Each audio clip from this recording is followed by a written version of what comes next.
നമസ്കാരം. ട്രെയിലറൊക്കെ നല്ല പ്രതീക്ഷ നൽകിയ ഈ വർഷത്തെ കാത്തിരിപ്പുകളിൽ മുന്നിൽ തന്നെ ഉണ്ടായിരുന്ന സിനിമ ശ്രീരാജ് ശ്രീനിവാസൻ തിരക്കഥ എഴുതി സംവിധാനം ചെയ്ത് ബേസിൽ ജോസഫ്, സൗബിൻ ഷാഹിർ, ചെമ്പൻ വിനോദ് ജോസ്, ശിവജിത്ത്, ചാന്ദിനി ശ്രീധരൻ എന്നിവർ പ്രധാന വേഷങ്ങളെത്തിയ പ്രാവിൻകൂട് ഷാപ്പ്. അൻവർ റഷീദാണ് ചിത്രത്തിന്റെ നിർമ്മാണം നിർവഹിച്ചിരിക്കുന്നത്. അപ്പോൾ ഇന്നത്തെ വീഡിയോയിൽ നമ്മൾ പ്രാവിൻകൂട് ഷാപ്പ് എന്ന സിനിമയെക്കുറിച്ചാണ് സംസാരിക്കുന്നത്. പശ്ചാത്തലത്തെക്കുറിച്ച് ചിത്രത്തിന്റെ ട്രെയിലറിൽ തന്നെ വ്യക്തമായ സൂചന നൽകിയിട്ടുണ്ട്. ചിത്രത്തിന്റെ ടൈറ്റിൽ പറഞ്ഞിരിക്കുന്ന ഈ പ്രാവിൻകൂട് ഷാപ്പിലാണ് പ്രധാന സംഭവം നടക്കുന്നതും ഷാപ്പിന്റെ മുതലാളിയെ ആരോ ഷാപ്പിൽ വെച്ച് തന്നെ ഒരു രാത്രി കൊലപ്പെടുത്തിയിരിക്കുന്നു. ആ സമയത്ത് അവിടെ കുറച്ചുപേര് മദ്യപാനവും ചീട്ടുകളിയും ഒക്കെ ആയിട്ട് ഉണ്ടാവുകയും ചെയ്തിരുന്നു. അന്വേഷിക്കാൻ പോലീസ് ഓഫീസർ സന്തോഷ് വരുന്നു. തുടർ സംഭവങ്ങളാണ് ചിത്രം പറയുന്നത്. ത്രില്ലർ ഫോർമാറ്റിൽ പോകുമ്പോഴും കോമഡിക്ക് പ്രാധാന്യം നൽകിയാണ് മുന്നോട്ട് പോകുന്നത്. ആ കഥ പറച്ചിൽ രീതി തന്നെയാണ് ഈ സിനിമയെ വ്യത്യസ്തമാക്കുന്നത്. പോലീസ് ഓഫീസറായ സന്തോഷ് ആയിരുന്നത് ബേസിൽ ജോസഫാണ്. മുൻപുള്ള കേസുകളൊക്കെ സയന്റിഫിക് എവിഡൻസ് വെച്ച് തന്നെ സോൾവ് ചെയ്ത, തൻ്റെ മിടുക്കിൽ ആത്മവിശ്വാസമുള്ള, വയലൻസ് ഇല്ലാതെ കേസ് തെളിയിക്കണമെന്ന് ആഗ്രഹമുള്ള, അങ്ങനെ പ്രവർത്തിക്കുന്ന, ചെറുപ്പത്തിലെ ചില സംഭവങ്ങൾ ഇപ്പോഴും വേട്ടയാടുന്ന ഒരു മനുഷ്യൻ. പെട്ടെന്ന് തന്നെ ആ കഥാപാത്രത്തിൻ്റെ സവിശേഷതകളൊക്കെ എസ്റ്റാബ്ലിഷ് ചെയ്താണ് കഥ മുന്നോട്ട് പോകുന്നത്.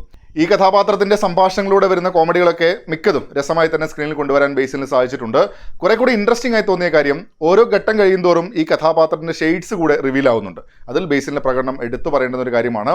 തുടക്കത്തിൽ തന്നെ ആ കഥാപാത്രത്തിൻ്റെ കൂടെയുള്ളൊരു യാത്ര എന്നത് സാധ്യമാവുന്നത് കൊണ്ടാകാം രണ്ടാം പകുതിയിലെ കോംപ്ലിക്കേറ്റഡ് പരിപാടികളെ അതിൻ്റെ ഒരു രസത്തിൽ തന്നെ എൻജോയ് ചെയ്യാൻ പറ്റിയതും. മുന്നേ കണ്ട ഷെയ്ഡ്സ് ഒക്കെ ഈ കഥാപാത്രത്തിലും ഇടയ്ക്ക് വരുന്നുണ്ടെങ്കിലും ഇവിടെ അത് സെറ്റായിരുന്നു എന്നാണ് എനിക്ക് അനുഭവപ്പെട്ടത്. സൗബിൻ ഈ ഷാപ്പിലെ പണിക്കാരൻ കഥാപാത്രമായിട്ടാണ് എത്തുന്നത്. അയാൾ ഫേസ് ചെയ്യുന്ന കാര്യങ്ങളെ തുടക്കത്തിൽ തന്നെ നമ്മോട് പറയുന്നതും അതിൻ്റെ വിശദാംശങ്ങളൊക്കെ ഉണ്ട്. അപ്പോൾ അയാളുടെ ഒരു നിസ്സഹായ അവസ്ഥ, ദേഷ്യം എന്നതൊക്കെ ഉടനീളം കൺവിൻസിംഗ് ആയി തന്നെ സൗബിൻ ചെയ്തിട്ടുമുണ്ട്. മൊത്തത്തിൽ ആ ലുക്കും കൊള്ളാമായിരുന്നു തോന്നി. ഷാപ്പിൻ്റെ ഉടമയായ ബാബു ആയിരുന്നത് ശിവജിത്താണ്. ആദ്യ പകുതിയിൽ ഈ കഥാപാത്രത്തെക്കുറിച്ചുള്ള വിവരണങ്ങളും ഒരു ബിൽഡപ്പ് എന്ന രീതിയിൽ തന്നെ പറയാവുന്ന കുറച്ചുകൂടി സംഗതികളൊക്കെ ഉണ്ട്. അത് കേട്ട് കഴിഞ്ഞ് നമ്മൾ പ്രതീക്ഷിക്കുന്ന ഒരു സംഭവമുള്ളതിനും മുകളിലൊരു പരിപാടി സ്ക്രീനിൽ കൊണ്ടുവരാൻ പറ്റിയെന്നതിൽ ഒരു തർക്കവുമില്ല. അതിൽ തന്നെ 2 ആക്ഷൻ സീനുകളിലും അയാളൊരു വൈൽഡ് പരിപാടി എന്നത് അത്രയും എഫക്റ്റീവായി, ഇൻറ്റൻസ് ആയി തന്നെ കൊണ്ടുവന്നിട്ടുമുണ്ട്. കരിയറിലെ തന്നെ മികച്ച കഥാപാത്രങ്ങളിൽ ഒന്നായിരിക്കും. ചാന്ദിനി ശ്രീധരനാണ് മറ്റൊരു പ്രധാന വേഷത്തിലെത്തിയിരിക്കുന്നത്. നന്നായി പെർഫോം ചെയ്യാനുള്ള സീനുകൾ കുറേ ഉണ്ട് സിനിമയിൽ, രസമായി തന്നെ ചെയ്തിട്ടുണ്ട്. ഞാൻ സീനുകളെക്കുറിച്ച് പറയാത്തത് സ്പോയിലർ ആയേക്കാം എന്നതിനാലാണ്. ചെമ്പൻ വിനോദിൻ്റെ കഥാപാത്രവും സിനിമയിൽ പ്രാധാന്യത്തോടെ വരുന്നുണ്ട്. ആ കഥാപാത്രത്തിൽ ചില മൈന്യൂട്ട് പരിപാടികളൊക്കെ കൊണ്ടുവന്നത് രസമായിരുന്നു. പരിചയമുള്ളതും അത്ര പരിചയമില്ലാത്തതുമായ ഒട്ടനവധി പേര് ഈ ഷാപ്പിലെ ആൾക്കാരായിട്ടും പോലീസ് കഥാപാത്രങ്ങളായിട്ടൊക്കെ സിനിമയിൽ വന്നു പോകുന്നുണ്ട്. ആ ഫ്രഷ്നെസ് സിനിമയിൽ എടുത്തു പറയേണ്ടുന്ന ഒരു പോസിറ്റീവ് തന്നെയാണ്. അതിൽ CI ആയിട്ട് വരുന്ന ആൾ നല്ല രസമായിരുന്നു. നിയാസ് ബക്കർ കിട്ടിലിനായി തന്നെ അദ്ദേഹത്തിന് റോൾ ചെയ്തിട്ടുണ്ട്. ശബരീഷ് കൊള്ളാം. മൊത്തത്തിൽ ഈ കഥയുടെ ആംബിയൻസ് സെറ്റ് ചെയ്തെടുക്കുന്നതിൽ പ്രകടനങ്ങൾ പ്രധാന പങ്ക് തന്നെ വഹിച്ചിട്ടുണ്ട്. മിക്ക ആൾക്കാരും ഇതിൽ കുറച്ച് ഓവറായി സംസാരിക്കുന്ന ഒരു സ്പേസ് പോലെയാണ്. സിനിമയുടെ ഒരു മീറ്റർ മൊത്തത്തിൽ സെറ്റ് ചെയ്തെടുക്കുന്നതിൽ പ്രകടനങ്ങൾ ഈ രീതിയിൽ കൂടെ സഹായിച്ചിട്ടുണ്ട്. ടെക്നിക്കൽ സൈഡ് നോക്കിയാൽ ടോപ്പ് പരിപാടികളാണ്. അതിൽ ഉറപ്പായും പറയേണ്ടുന്നത് ഷൈജു ഖാലിദിൻ്റെ ഛായാഗ്രഹണവും വിഷ്ണു വിജയൻ്റെ സംഗീതവുമാണ്. ഷാപ്പ്, അവിടുത്തെ ഒരു ക്രൈം, അതിൻ്റെ അന്വേഷണം, പോലീസുകാർ എന്നതിലൊരു ഗ്രാൻഡ് പരിപാടി സെറ്റ് ചെയ്യാൻ ടെക്നിക്കൽ ഡിപ്പാർട്ട്മെൻറ്റിന് സാധിച്ചിട്ടുണ്ട്. പ്രകടനങ്ങൾക്കൊപ്പം തന്നെ സിനിമയെ സേവ് ചെയ്ത് നിർത്തുന്നത് ഈ 2 കാര്യങ്ങളുമാണ്. ചേസിംഗ് സീനുകൾ, മാജിക് പരിപാടികളൊക്കെ സ്ക്രീനിൽ ഗംഭീര കാഴ്ചകളായിരുന്നു. ആർട്ട് വർക്ക്, സൗണ്ട് ഡിപ്പാർട്ട്മെൻറ്റ് എന്നിവയും തീർച്ചയായും പരാമർശമർഹിക്കുന്നു. ഷഫീഖ് അലിയാണ് ചിത്രത്തിൻ്റെ എഡിറ്റിംഗ് നിർവഹിച്ചിരിക്കുന്നത്. ഈ സിനിമയിൽ വളരെ ക്രൂഷ്യൽ ആയിട്ടുള്ള കുറച്ച് പരിപാടികളൊക്കെ കാണിക്കുന്നുണ്ട്. ആ സീക്വൻസുകളിലേറെയും നല്ല ഒഴുക്കോടെ പോയിട്ടുണ്ട്.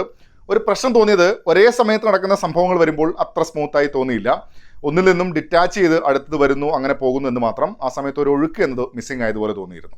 ഒരു ക്രൈം, അതിൻ്റെ അന്വേഷണം എന്ന സ്പേസിനെ ശ്രീരാജ് ശ്രീനിവാസൻ കണ്ട് ശീലിച്ച പരിപാടികളിലൂടെ അല്ല സെറ്റ് ചെയ്യുന്നത്. കഥാപാത്രങ്ങൾ, അവരുടെ സവിശേഷതകൾ, അവരുടെ സംഭാഷണങ്ങൾ എന്നിവയിലെല്ലാം അടിമുടി മാറ്റം എന്നല്ല പറയുന്നത്. ആ സ്പേസിലേക്ക് നമ്മൾ മുന്നേ കണ്ടതുപോലുള്ള ടൈപ്പ് കഥാപാത്രങ്ങൾ വരുമ്പോഴുള്ള ഒരു വ്യത്യസ്തത ഉടനീളം കൊണ്ടുവരാൻ സാധിച്ചിട്ടുണ്ട്. ഒരു സംഭവത്തെ പല ആൾക്കാർ വിശദീകരിക്കുന്നതുമൊക്കെ ആയിട്ട് ആദ്യ പകുതി നമുക്ക് തന്നെ ഇങ്ങനെ പല ആൾക്കാരിലേക്കും സംശയങ്ങൾ കൊണ്ടുവരിക എന്ന നിലയിൽ രസമായി തന്നെ ബിൽഡ് ചെയ്ത് കൊണ്ടുപോകുന്നുമുണ്ട്. രണ്ടാം പകുതി എത്തുമ്പോൾ 2 കാര്യങ്ങളാണ് ചെറിയൊരു പ്രശ്നം എന്ന നിലയിൽ എനിക്ക് ഫീൽ ചെയ്തത്. ഒന്ന്, കുറേയേറെ സംഭവങ്ങളെ ഒരുമിച്ച് പറയാൻ ശ്രമിക്കുമ്പോൾ പലപ്പോഴും ഈ സംഭവങ്ങൾ ഇങ്ങനെ സ്കാറ്റേർഡായി തന്നെ നിൽക്കുന്ന ഫീലാണ് പ്രേക്ഷകന് ലഭിക്കുന്നത്. 2, ഇതിൽ ഏറ്റവും പ്രധാന സംഭവം എന്നതിനെ അവതരിപ്പിക്കുമ്പോഴും ഇമോഷണലി അതിനെ ഒന്ന് ഹൈ ആക്കാൻ ശ്രമിച്ചില്ല എന്നുള്ളതാണ്. സീനുകൾ ഇമോഷണൽ ആവുന്നുണ്ട്, പക്ഷേ ആ ഒരു ഡെപ്ത് പ്രേക്ഷകരിൽ എത്തിക്കാൻ സാധിച്ചു എന്ന് എനിക്ക് തോന്നിയില്ല. അങ്ങനെ വന്നിരുന്നുവെങ്കിൽ ഇമ്പാക്റ്റ് വേറെ ഒന്നായേനെ. അല്ലെങ്കിൽ ബ്ലാക്ക് കോമഡി മികച്ച രീതിയിൽ വർക്കാവണമായിരുന്നു. ഇതിന് രണ്ടിൻ്റെയും ഇടയിലുള്ളൊരു ഫീലാണ് എനിക്കുണ്ടായത് കണ്ട സമയത്ത്. 2 ചേസിംഗ് സീനുകൾ, ആക്ഷൻ കൊറിയോഗ്രാഫി, ഷാപ്പും അതിൻ്റെ ചുറ്റുപാടും ഒക്കെ ഉള്ളത്, കൺകെട്ട്, അങ്ങനെ കണ്ടിരിക്കാനുള്ള പരിപാടികൾ നല്ല പ്രൊഡക്ഷൻ ക്വാളിറ്റിയിൽ തന്നെ സിനിമയിൽ ഉടനീളമുണ്ട്. സിനിമയിലെ സംഭാഷണങ്ങൾ എന്നത് സോഷ്യൽ മീഡിയ ഉപയോഗം, അതിൻ്റെ സ്വാധീനമൊക്കെയുള്ള കഥാപാത്രങ്ങൾ എന്ന നിലയിൽ കൂടെ വരുന്നുണ്ട്. ത്രില്ലർ പശ്ചാത്തലത്തിലും ബ്ലാക്ക് ഹ്യൂമർ പരിപാടികളൊക്കെ വരുന്നുണ്ട്. അതിൻ്റെ ഒരു പ്ലേസ്മെൻറ്റ് ചിലയിടങ്ങളിൽ മികച്ചതാകുന്നതുമില്ല. ഡയലോഗ്സ് വേറെ നിൽക്കുന്നു, ഇമോഷൻ വേറെ പോകുന്നു എന്നതുപോലെ. എല്ലാ സീനുകളിലും എന്നല്ല പറഞ്ഞത്, ചിലയിടത്ത് മാത്രം.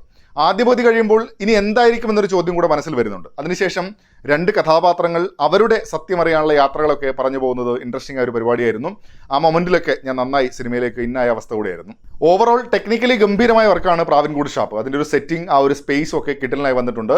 പ്രകടനങ്ങളും ഗംഭീരമാണ്. എഴുത്തിൽ നേരത്തെ സൂചിപ്പിച്ച പോലെ ഇത്രയേറെ സംഭവങ്ങളൊക്കെ വരുമ്പോൾ ചില കാര്യങ്ങൾ ഇങ്ങനെ സ്കാറ്റേഡായി തന്നെ നിൽക്കുന്നുണ്ടെന്ന് മാത്രം. അപ്പോഴും തിയേറ്റർ വാച്ചിൽ രസമായി തന്നെ അനുഭവപ്പെട്ട സിനിമയാണ് പ്രാവൻകൂട് ഷാപ്പ്.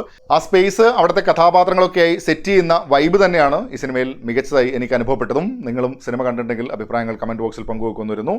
അപ്പോൾ മറ്റൊരു സിനിമയുടെ വിശേഷങ്ങളുമായി വീണ്ടും കാണാം. അതുവരേക്കും ടേക്ക് കെയർ, ബൈ ബൈ.